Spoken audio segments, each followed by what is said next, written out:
자, 우리 아주 쉽게 말씀드리면 우리 그냥 이렇게 얘기하잖아요. 옛날에 미일 동맹을 했을 때 미일 동맹하는 가장 큰 이유가 환태평양 지대를 갖다 예전에는 미국이 혼자 방어할 수 있었는데 중국이 군사력이 크면서 그걸 견제하기 위해서 군사력을 확장시켜야 되는데 미국이 군비를 확장할 만한 돈이 없기 때문에 일본을 끌어들이는 거다. 이렇게 우리 다 정리가 되죠. 그런 차원에서 미국이 돈이 없다라고 말씀을 드린 거죠. 있죠. 근데 그런 차원에서 예전 같진 않다라는 거. 제가 계속 우리는 미시적으로 생각해서 그래요. 무슨 말이냐면 2차 세계대전 끝나고 미국은 마샬 플랜을 했어요. 그죠? 마샬 플랜의 핵심이 뭐예요? 민주주의 가치가 아니라 돈이에요. 그죠? 유럽의 부흥을 위해서 상상도 못하는 돈을 유럽에다 뿌렸잖아요. 지금은 미국이 그렇게 할 수 있는 여력이 없죠.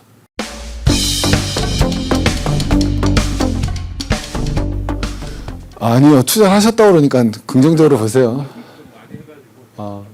아니, 앞으로 보셔야 되는데, 이제 제가 말씀드리는 거는 문재인 정권의 의도보다는 어쨌든 바이든 정권 하에서는 남북 회담이 훨씬 더 어려워졌다고 봐야죠. 그죠? 예, 그죠? 제가 오늘 말씀드리는 거는 개별적인 건 모르겠어요. 공간이나 이런 게 트럼프인데 어쨌든 이 바이든 정권 하에서는 미국이 안 풀어주면 사실 북한이 우리랑 대화할 게 많지가 않잖아요. 그러니까 저는 잘 안 봐서 요새 국내 정세를 안 봐서 그런데 북한이 그렇게 미사일을 쏘는데도 예전 같으면 미국이 어떤 최소한의 반응이 나와야 되는데 그런 반응조차 없잖아요. 근데 그거를 이해하는 게 오늘 강의에서 보면 어떻게 보면 사실은 당연한 거죠. 미국 입장에서는 뭐 열외가 돼버린 거죠, 사실은. 지금 바이든이 이렇게 실패하고 있잖아요. 네. 이게 뭐 계기를 만들어야 되지 않겠어요? 우리가 지금 딱 보면 바이든이 등장하고 나서 처음에 막 기후협약 뭐 하고 그래서 막 희망을 가졌잖아요. 근데 지금 전개되는 거는 그거랑 완전히 오히려 이거 트럼프 때만도 못한 거 아니야? 국제 정치적으로. 뭐 국내 정치는 제가 그냥 바이든 지지율을 하락하는 거라든가 바라보는 관점이 바이든 뭔가 수를 내야 되지 않겠어요? 여기서도. 그죠? 마찬가지로 계속 미국도 진화하는 거잖아요. 아까 제가 일방적으로 패권주의적 정책이라든가 아니면 또 그 트럼프의 공격적 현실주의를 갖다 말씀드렸지만 그게 무조건 나쁘다가 아니라 등장한 이유가 있었잖아요. 등장한 이유가 있었고 나름의 긍정적인 측면이 있었지만 시간이 지나면서 예를 들면 자유주의 패권 정책이라는 건 시간이 지나면서 문제가 발생을 했던 거죠. 맞잖아요. 마찬가지로 트럼프는 의외로 빨리 문제가 발생을 했고 너무나 이게 공격적이니까 그러니까 아까 말하지만 미얀마 사이와 정책이라는 게 사실은 너무 극단적이니까 그러니까 트럼프는 극단의 시대에 어울리는 외교 정책을 했으니까 그 정책으로는 갈 수가 없기 때문에 그러니까 바이든이 한 입장은 이해를 하고 있지만 그 정책 자체도 쉽지 않은데 거기에 이런 미세한 그건 다음 시간에 아까 말씀드렸던 정계석현. 예.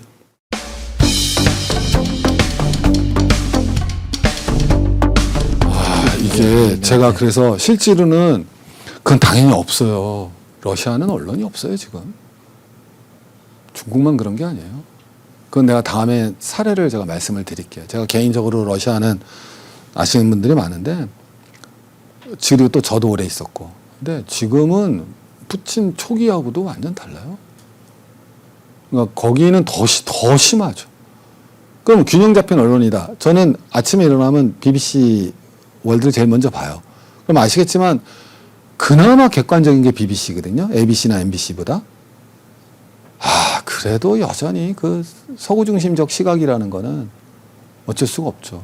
그럼 우리가 뭐를 해야 되느냐? 제가 건방진 건 아니라 제가 이제 조금이라도 하니까 그래서 오늘 같은 강의를 제가 준비를 한 거예요. 나름대로. 그래서 이게 뭐 중립적이라는 뜻이 아니라 내가 틀이 있어야지 그걸 걸을 수 있는 망이 생기잖아요. 그러니까 아까 말씀드렸던 다큐멘터리들인데 저 우크라이나에 아까 말씀드렸던 그 지역에서 지금 그러니까 크림반도는 이미 넘어간 거고 저 지역에서는 전쟁을 아직도 하고 있는데 저때 이제 러시아가 썼던 전략이 뭐냐면 정규군을 안 보내고 예를 들면 우크라이나 퇴역 군인들 뭐 이런 사람들을 그 회색 지대 전략이라고 그래서 그러니까 공식 군인은 아니고 이렇게 민병대잖아요. 근데 저기는 또 나름 아까 말씀드렸지만 저 지역은 원래 러시아 지역이라니까요. 돈바스 지역은. 아까 말씀드렸죠. 그래서 이게 얼마나 슬픈 거냐면 거기를 갔다 막 하는데 막 BBC도 마찬가지로 막 여전사가 막 우크라이나 조국을 지키고 물론 그런 사람이 없지도 않지만 실제로는 그러지 않고 대부분의 우크라이나 사람들의 그 올리가르예요. 올리가르이 뭔지 아시죠? 올리가르이가 쉽게 얘기하면 재벌. 우리보다 더 심한 재벌들이 지배하는 나라가 우크라이나예요. 그래서 지금 대통령 젤렌스키도 걔한테 돈 먹었니 안 먹었니 이런 얘기가 나오고 있는 거예요. 근데 그게 아니라 그 돈바스 지역은 어떤 게 이루어졌냐면 나 저 그거 보고 막 한데 거기서 전쟁을 하잖아요. 근데 전쟁을 하고 있잖아요. 근데 너무 웃긴 건 다 출근해요. 회사 다 나가요. 일반인들은. 그리고 총알 나오면 이렇게 피하고 연금 탈라고 줄 서 있고 인터뷰하고 그래요. 그 우리가 이해가 안 가요. 무슨 전쟁이에요? 저게 장난? 아니요. 심각한 전쟁이에요. 근데 뭐냐? 그 사람들이 갈 데가 없는 거예요. 시리아는 난민이 돼서 어디라도 가죠. 왜? 차이가 뭐냐면 우리는 다 이걸 해야 되는데 시리아나 이런 아랍은 그냥 원래 체계가 없었어요. 이런 표현을 뭐 하지만. 희망이 원래 없는 거예요. 이런 표현. 그래서 전쟁 터지면 어디로 가는 거예요. 오케이, 이해하시겠습니까? 근데 거기는 왜 못 가냐? 다 직업이 있던 사람들이에요. 옛날 사회주의 국가 다 국가에서 직업 줬잖아요. 그래, 오케스트라 연주자예요, 나는. 그리고 돈바스 지역이 괜찮기 때문에 오케스트라 연주자로 내가 소련이나 우크라이나 연주자보다 내가 월급도 더 받고 있었어요. 전쟁이 터졌지만 오케스트라는 하는 거예요. 이게 차원이 다른 거예요, 이게. 아주 뭐 안 그런 경우도 있지만. 그래, 그 질서는 유지되고, 그래서 물론 처음에 인터뷰 뭐가 나오냐면 다른 나라로 갔어요, 그래서. 우크라이나 가고 러시아에 갔어요. 전쟁이 나니까. 피난 간 거죠. 근데 가서 정착해서 생활할 수가 없는 거예요. 안 받아주거든요. 안 받아줘요. 갈 데가 없는 거예요, 이 사람들이. 그렇다고 그 사람들이 시리아 난민처럼 독일을 갈 수는 없잖아요. 그래서 다시 돌아왔어요. 그리고 연금 탈라고 줄 서 있는 거예요. 근데 그 머리 위로 총알이 날아가요. 그런 비극 속에서 사람들은 살아가고 있는데 여기는 마치 막 우크라이나의 자유와 민주를 지키기 위해서 서방은 이렇게 노력을 하고 있고 말이 되는 얘기예요. 우크라이나에서 2004년에 우크라이나도 가면 2008년에 경제 위기가 와요. 2008년에 똑같이 경제 위기가 오잖아요. 그러면 돈이 없으니까 지원할 때를 찾잖아요. 그래서 걔네는 우크라이나 지형적 입장이 좋잖아요. 지금 봐도 나토 그러니까 우크라이나가 이게 동유럽 편에서 할 얘기인데 우크라이나가 또 하더라도 이해해 주세요. 안 하겠죠. 그럼 내가 이제 자존심이 있지. 근데 우크라이나 입장에서는 이게 양자택일을 할 수 있는 기회가 있다고요. 근데 양자택일을 할 수 있는 기회가 있는데 서방도 돈을 빌려준다 그러고 러시아도 돈을 빌려준다 그래요. 근데 서방은 IMF처럼 구조조정하라 그래요. 그래서 그 돈 못 받는 거예요. 아까도 말씀드렸지만 서방 입장에서도 우크라이나를 나토로 받는 게 쉬운 문제가 아니에요. 나토를 받았다가 다 맞고 무기며 뭐니 다 갖다 놨어요. 거기다가. 한번 생각해보세요. 무기며 뭐고 다 갖다 놨는데 자, 러시아가 크림반도에 가는 러시아 애들이 많거든요. 크림반도 다시 우크라이나 줘요. 돈바스도 러시아 애들이 많거든요. 다시 다 편입시켜요. 그리고 국민투표해요. 그 우크라이나 애들 서방 따라가봤자 뭐 별 볼 일 없거든요. 거기 이미 친서방 정권이 들어선 적도, 친러 정권이 들어선 적도 많아요. 선거로. 선거로 여러분 거기 친러 정권 들어선다고 생각해보세요. 그 무기 다 어떡할래요? 쉬운 문제 아니에요. 우리가 생각하는 것처럼. 근데 우리는 그런 생각을 안 하죠.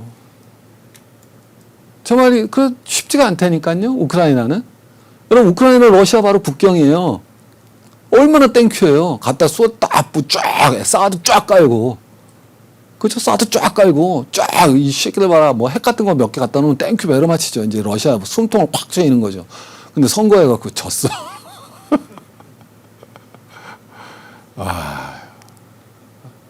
그러니까 여러분 러시아가 거기 침공? 제가 아까 말씀드렸잖아요. 사람들은 침공하냐 맞냐 맨날 얘기하고 가끔 너는 어떻게 생각해?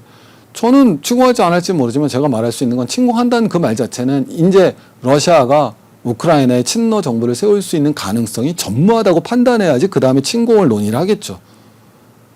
그게 판단이 했는지 안 했는지 그럼 제가 뭐 모르겠지만 근데 객관적으로 안 했을 확률 아직까지는 희망을 가지고 있을 거라고 봐요.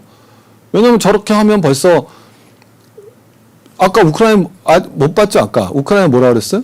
야, 나토가 포기하는 게 맞지 않아? 외무장관이 그러잖아요. 그랬다 번복했어요, 걔가. 그럼 그게 왜 그러느냐를 알아야 돼요. 그 얘기는 우크라이나 내부에 친러 정권이 들었을 수 있는 가능성이 여전히 있다라고 봐야죠. 그잖아요, 여러분. 그렇게, 그러니까 저는 뭘 했어요. 유튜브에 보시면 뭐 우크라이나 뭐 강의도 많이 나오겠지. 제가 잘 그런 게 아니라 제대로 보고 이해하셔야 돼요. 제대로. 저라고 뭐 그게 아니라 요번에 제가 동굴을 거의 다 가봤어요. 하나도 안 빼놓고. 딱 하나 빼놨어요. 코소보. 눈이 많이 와서 산길에 운전 조심하라고 그래갖고 무서워가지고 국제운전면허가 통용이 안 되는 나라라 제가 렌트카 해갖고 다니는데 거기만 못 갔는데 그래요. 거기 가셔보면 서민 진짜로 거기 사람들은 진짜 우리가 생각하는 것처럼 전쟁의 위기를 크게 못 느껴요. 러시아는 말할 것도 없고 아예 없고 그런 생각이 아예 없고 우크라이나 사람들은 좀 갔는데 근데 마치 옛날에 우리가 막 미국 사람 우리나라 여행 못 왔잖아요. 데모하면 화염병 맞아 죽을까 봐. 근데 우리가 생각하면 좀 어이가 없는 거였었잖아요. 뭐 꼭 그거에 비하면 그렇지만 거기 민중들은 뭐 방법이 없어요. 그냥 지금 경제가 얼마나 어려운데 뭐 어떻게 하겠어. 우크라이나가 그런다고 우크라이나 사람들이 생각해보세요. 시리아랑 다르더라니까요. 그 사람들이 어디 가겠어요. 갈 데가 없다고. 벨라루스로 가겠어요? 위로? 가자! 위로 벨라루스로 가겠어요? 가자! 러시아로 가겠어요? 가자! 폴란드로 가겠어요? 다 갈 수가 없어요. 어디도. 갈 데가 없잖아요. 보스니아로 가요? 알바니아로 가요? 국경 있는 곳? 갈 데가 없어요. 그 사람들은 전쟁이 나도 그 중동보다 좋다는 게 아니라 중동은 차라리 어디 도망이라도 가지. 요르단이라도 가서 200만 명 받았잖아요. 요르단이. 200만 명, 인구 1000만인데 난민 200만 받았어요, 걔네가. 그 사람들은 전쟁이 나도 그러니까 우리가 그 전쟁이라는 걸 물론 이렇게 막 서방 이렇게 재밌거리 막 뭐라 그러냐면 자유를 지키고 국가를 이런 개념이 아니라 거기 민중들은 진짜 그냥 거기서 그냥 살면서 전쟁을 지켜봐야 돼요. 그리고 동유럽에 있었던 내전들이 다 그래요. 다음 시간에 자세히 말씀드리겠습니다.